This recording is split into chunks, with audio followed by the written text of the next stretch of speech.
سڵاتان لەبێ هاوڕیان لە کەناڵی ڕێگەوە گەڕاینەوەلاتان ئەمجارە بە کۆرسێکی تەواو ناوازە ئەویش کۆرسی زمانی پرۆگرامینگی PHP-ە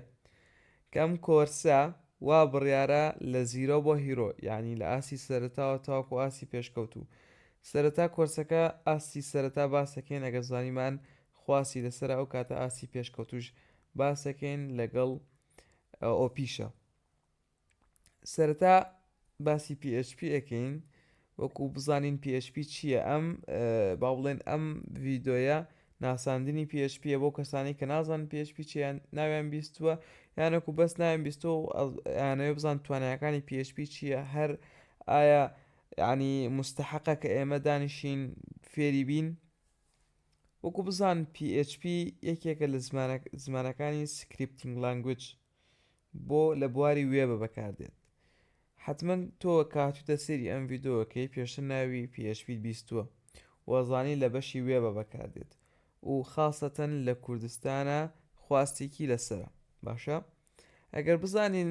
سەرەتاوەکو لە سلایدەکەیە دیارە What is a PHP? PHP چیە؟ PHP is an open source server-side scripting language. PHP open source یعنی چی open source یعنی پێویست بە پارەدان و ئەو شتانە ناکات ئەتوانیت تەنها دایبەزێنیت ڕاستەوخۆیشی لەسەر بکەیت هەروەها بەشی سێڤەر سایدە باشە بەشی سێڤەر سایدە یعنی لەسەر براوزەر ئیش ناکات لەسەر سێڤەر ئیشەکات تەعامل لەگەڵ سێڤەرەکات ئینشاڵڵە بۆ ئەوانەی کە نازانن سێڤەر چییە کە ئاسی سەرەتامان تەواو کرد ئەو کاتە کەمێک باسی وێب دیڤلۆپینگ گۆشتانی شەکەین بۆچی دروستکراوە Designed for Web Development to Produce Dynamic Web Page هەدەفی سەرەکی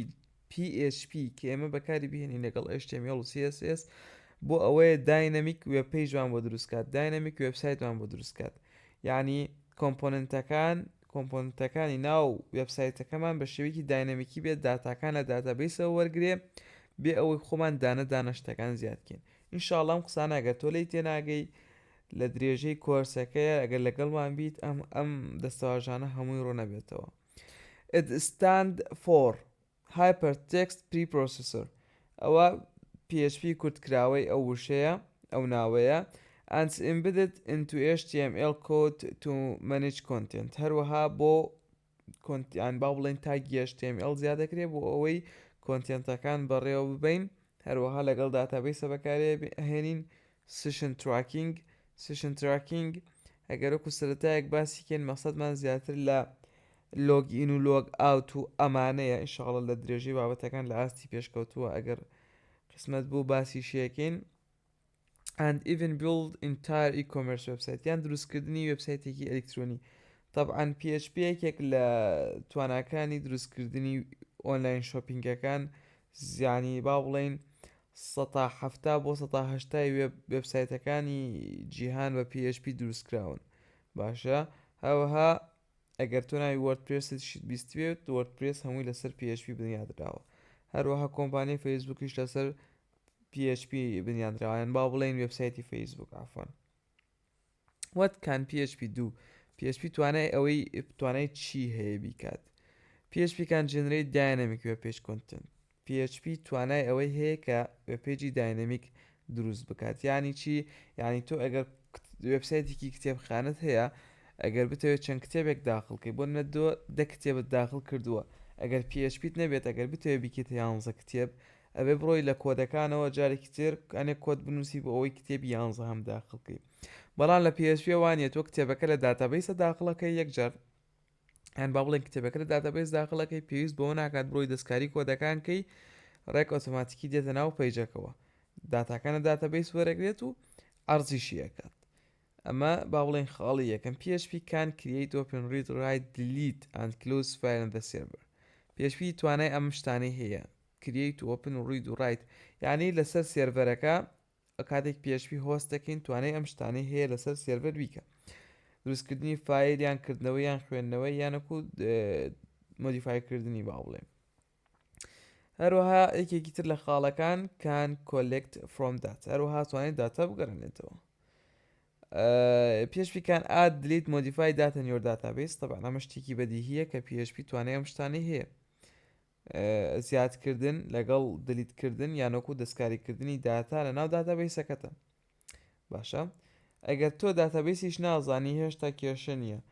ئینشاءالله ئێمە لە کورسەکان نیازم وایە کورسێکی داتابیس MySQL یان SQLش بێ باسی PHP can use it to control user access یەکێکتر لە هەرە شتەکە ئەو شتانەی کە PHP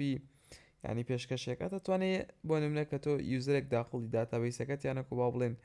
وێبسایتەکە دەبێت ئەتوانیت با بڵێن دەسەڵاتەکانی دان چالاکیەکانی مەحدودکەی PHP can encrypt data PHP دەتوانێت داتا ئینکریپت و دیکریپتیش بکاتەوە ئینشاءالله هەر شتێک تێنەگەیشتی لەبەرەوەی ئەمە ڤیدۆ یەکەمە وردە ئێمە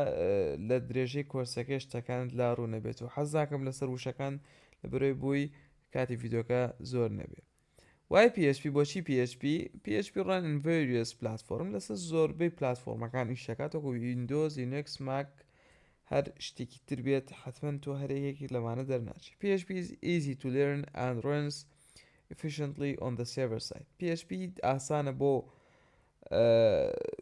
باڵێن فێربوون و هەروەها بە شێوەیەکی زۆر چالاک لەسەر سێڤەر سایدە ڕەنەبێ free to download هەروەها طبعا فریە بۆ داونلۆدکردن PHP is widely used open source scripting language هەروەها بە شێوەیەکی بەرفراوان یعنی تۆ ئێستا بڕۆیتە هەر شوێنێک لە گۆگڵە بنووسی PHP لە یوتیوبە بنووسی PHP لە هەر شوێنەکە بنووسی PHP سەرچاوە هەیە لەسەری یعنی بێناز نییە سەرچاوای لە هەر کوێوە ڕۆی PHP سەرچاوە هەیە لەسەری ئەوە خەڵیەکە دووبارە بۆتەوە هەنێک لە بەکارهێنەکانی PHP SEO friendlyە یعنی SEO بۆ کەسانی کە نازانن مەقسەدمان ئەوەیە کە ئەو وێبسایتانەی کە بە PHP دروستەکرێت ئەتوانێت وێبسایتێکی ئەکتیڤ بێت ینی گۆگڵ لە پێشنیارەکانی لە سەرەتاوەدا ینی سیف کۆست هەروەها ینی لەبەرەوەی کە سەرچاوەیە زۆرە زۆربەی کات پارەت بۆ گەڕێنێتەوە مڵتی داتابیس لەگەڵ زۆربەی داتابیسەکانە ئەتوانێت ئیش بکات سیف تایم PHP سەرچکە هەر یەکێکی تر لە هۆکارەکانی سەرچاوی زۆرە و کۆدی حازریشی زۆرە لایبرری زۆرە built-in فانکشنی زۆرە کاتیشە بۆ گەڕێنێتەوە easy to comprehend هەروەها ئاسانە بۆ لی تێگەیشتن flexible مەقسەدمان ئەوەیە کە توانی بۆ پرۆجێکتی زۆر گەورە بەکاری بێنی و توانی بۆ پرۆجێکتی بچووکیش بەکاری بێنی و هیچ کێشت نییە طبعا فایلی PHP ئەتوانیت کۆدی HTML و CSS و JavaScript و PHP کەشی تیا بنووسی بە هیچ کێشەیەک PHP execute on server side بەڵێ ئەوە شتێکی بەدیهیە and return HTML طبعا و extensioni فایلی PHP بە .php کۆتایی دێت ئێمە دوو بەرنامان پێویستە بۆ ئەوەی ئیش لەسەر PHP بکەین دوو بەرنامەی گرنگ کە ئێمە لەم کۆرسە بۆ واڕۆین یەکەمیان Visual Studio Code find a web host with a PHP and MySQL support ئەمە ئەگەر بتەوێ هۆستیکەی بەڵام ئێمە هۆستی ناکەین جارێ تەنها لەسەر کۆمپیوتەرێکی خۆمانیشی لەسەرەکە پێویستمان بە چیە وێب سێرڤەرێکە لەگەڵ کۆد ئیدیتەرێک یەکێک لەو کۆد ئیدیتەرانە چییە کە بەکارهێنین و زۆر بەربڵاوە Visual Studioیە باشە Visual Studio Code توانیت کۆد ئیدیتەری تر بەکاربێنیت وەکو PHP Storm بەڵام ئێمە ئیش لەسەر VS Code دەکەین لەبەرەوەی بەرنامەیەکی سووکە بە ئاسانی دابەزێت بەرنامەیەکیشە تا بڵێ ینی خۆشەوە بەکارهێنان هەروەها هەنێک ئەکستێنشنی هەیە ئینشاءالله لە ڤیدیۆی دووهەمە ڕۆینە سەری ئەوەی گرنگ بێت پەتانەڵێن ئینستاڵیکەن بەرنامەی دووەم کە پێویستمانە وەکو ئەڵێن PHP سکریپت لانگویجە لەسەر سێرڤەر ڕەنەبێت ئێمە کۆمپیوتەرەکەی خۆمان ئەبێ بکەین بۆ بە سێرڤەر بۆ ئەوەی بتوانین ئێمە PHP لەسەر ئینستاڵکەین پێویستمان بە چیە پێویستمان بە بەرنامەی ئیگزامپە یان نەتوانی وام بەکاربێنین بەڵام ئێمە لەم کۆرسێ بەرنامەی ئیگزام بەکارهێنین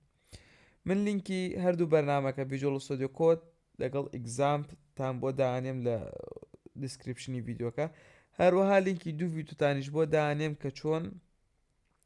Visual Studio Code دابەزێنن و چۆن ئیگزامپیش دابەزێنن باشە من خۆم دام بەزاندووە جارێکی تر دابەزێنەوە بێستین گوشتەکانی چاکەم بۆیە زۆر کاتم لێکوژێ چتان بۆکەم ڤیدۆتان بۆ دانێم ڤیدۆی بۆ هیچ کەسێکی تر لە یوتیوبە چۆنتی دابەزاندنی زۆر ئاسانە تەنها ڕۆیتە سەر وێبسایتی فەرمیەکەیان نێکس هەمووی ئینستاڵەکەیت و تەواو ئەمە کۆتایی ڤیددیوەکەی جارێک خواتان لەگەڵ